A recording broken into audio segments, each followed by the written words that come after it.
সবাইকে মহান বিজয় দিবসের শুভেচ্ছা ও ভালোবাসা। হ্যালো, সবাই কেমন আছেন? Sports chat with Mainur. আজকে আমরা কথা বলবো ওয়েস্ট ইন্ডিজ ও বাংলাদেশের মধ্যকার প্রথম টি-20 ম্যাচ নিয়ে। কথায় আছে, শেষ ভালো যার, সব ভালো তার। আমি এই লাইনটি ভুলে গিয়েছিলাম। বাংলাদেশের ব্যাটিংয়ের প্রথম ইনিংসের খেলা দেখার পরে আমি চিন্তা করেছিলাম আজকে ভিডিও বানাবো বাংলাদেশের প্লেয়ারদের নিয়ে, যেখানে অনেক ইতিবাচক কথার থেকে নেতিবাচক কথাই বেশি থাকতো, যেখানে বাংলাদেশের খেলোয়াড়দের নিয়ে, টিম ম্যানেজমেন্ট, টিম সিলেক্টর, কোচদের নিয়ে অনেক বকাবকি থাকতো। কিন্তু পিকচার আবি বাকি হ্যায় মেরে দোস্ত। বাংলাদেশের ব্যাটসম্যান ভার্সেস বাংলাদেশের বলার, খেলার টাইটেলটা এরকমই ছিল। কেউ বিশ্বাসই করবে না প্রথম অর্ধেক খেলা দেখে যে আজকের ম্যাচটি বাংলাদেশ নাকি ওয়েস্ট ইন্ডিজ জিতেছে। তো চলুন ভিডিওর সঙ্গে থাকুন, আমরা এই ম্যাচ প্রসঙ্গে এখন আলোচনা করব। Let's go. ওয়েস্ট ইন্ডিজ টসে জিতে বোলিং করার সিদ্ধান্ত নেয়। তো বাংলাদেশ প্রথম পাওয়ার প্লেতে 32 রানে 3 উইকেট হারিয়ে ফেলে। তারপর প্রথম 10 ওভারে 56 রানে 3 উইকেট। তার মানে বাংলাদেশ প্রথম 36 বলে 32 রান করে ও পরের 24 বলে 24 রান। তো প্রথম 10 ওভারে বাংলাদেশের সংগ্রহ 56 রানে 3 wicket. Tanzid Hasan, the young star, ওয়ানডেতে খুবই ভালো খেলেছিল, কিন্তু টি-20তে সে 11 বলে 6 রান করে আউট হয়ে যায়। লিটন কুমার দাস, বাংলাদেশের সিলেক্টর, টিম ম্যানেজমেন্ট ও কোচের খুবই স্পর্ধা, তারা লিটন কুমার দাসকে বাংলাদেশের টি-20 ক্যাপ্টেনের দায়িত্বটা দিয়েছে। হ্যাঁ, তাদের আর কোনো উপায় ছিল না, কারণ নিয়মিত অধিনায়ক শান্ত ইনজুরিতে, আর মেহেদী মিরাজ টি-20 খেলছে না।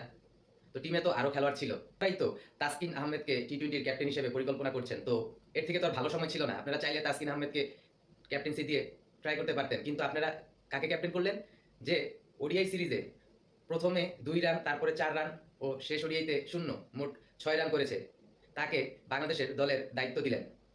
তার এমনিই তো ফর্ম নেই, আবার সে ক্যাপ্টেন, জিনিসটা খুবই হতাশাজনক।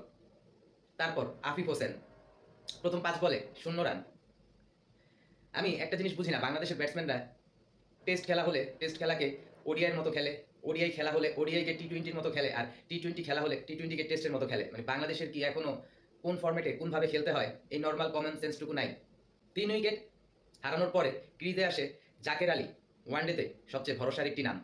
তিনি সৌম্য সরকারকে নিয়ে 57 রানের একটি পার্টনারশিপ করে, যেখানে সৌম্য সরকার 43 রান ও জাকের আলী 27 রানে পরে আউট হয়ে যায়। তারপরে ক্রিজে আসে মাহাদি হাসান ও শামীম হোসেন।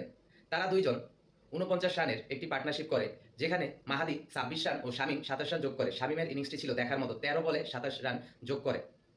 আমরা ওয়েস্ট ইন্ডিজের বোলিংয়ের কথা বললে আকিল হোসেন, বিশ্বের 1 নম্বর বোলার পাওয়ার প্লেতে, যিনি একটানা তার 4 ওভারই শেষ করে থাকেন। আকিল হোসেন আজকেও 4 ওভার শেষে 1 মেডেন দিয়ে 13 রানে 2 উইকেট নিয়েছিলেন।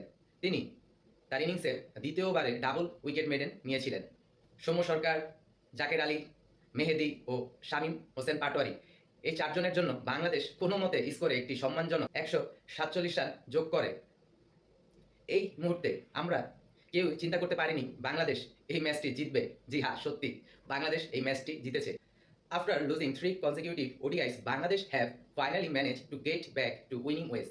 They have won the first T20 by 7 runs to go 1-0 up in the series. West ইন্ডিজের হয়ে চার্লস 20 রান, ক্যাপ্টেন পাওয়েল 60 রান ও রোমেরিও শেফার্ড 22 রানের একটি ইনিংস খেলে, যেখানে পাওয়েল ও শেফার্ড 66 রানের একটি পার্টনারশিপ গড়ে তোলে।